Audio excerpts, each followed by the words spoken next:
Cycle tracks గా tech వీధులు నగరవాసులని గుప్పిట్లోకి తీసుకుంటున్న సైక్లింగ్ ట్రెండ్. పూర్తి వివరాలకు చదవండి రేపటి సాక్షి దినపత్రిక. విశాఖ స్టీల్ ప్లాంట్ వద్ద కార్మికులు నిరసన తెలుపుతున్నారు. 4000 మంది కాంట్రాక్ట్ ఉద్యోగులను తొలగించడంపై ఆగ్రహం వ్యక్తం చేస్తున్నారు. స్టీల్ ప్లాంట్ కార్మికుల జోలికి వస్తే సహించేది లేదని, ఎంతటి ఉద్యమానికైనా సిద్ధమన్నారు.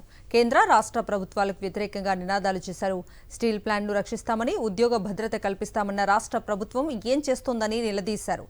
సెయిల్లో విలీనం చేస్తామని, కాంట్రాక్ట్ కార్మికులను ఎందుకు తొలగిస్తున్నారని ప్రశ్నించారు. మరింత సమాచారం మా ప్రతినిధి నరేష్ అందిస్తారు.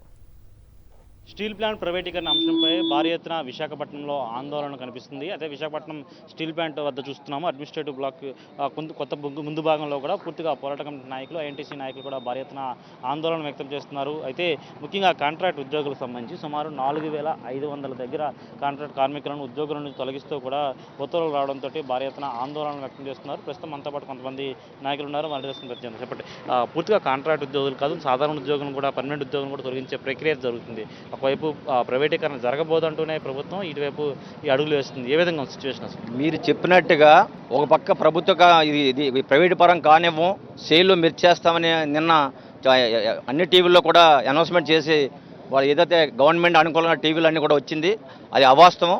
ఇంకా డిస్కషన్ జరుగుతుంది. కానీ ఇది ఒకవేళ సేల్లో మెరిచేయాలంటే క్యాబినెట్ అప్రూవల్ అవ్వాలి. అంత ఈజీగా అయ్యే పని కాదు. మేము పర్మనెంట్ సొల్యూషన్గా మేము సేల్లో మెరిచేయమంటున్నాం.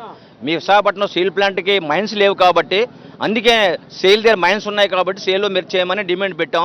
ఖచ్చితంగా అది చేస్తే మంచిదే.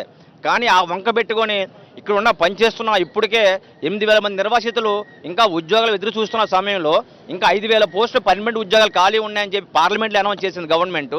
అలాంటిది కాంట్రాక్ట్ కార్మికులు 4000 మంది సడన్గా తీసేయడం అంటే ఎంత దుర్మార్గమే.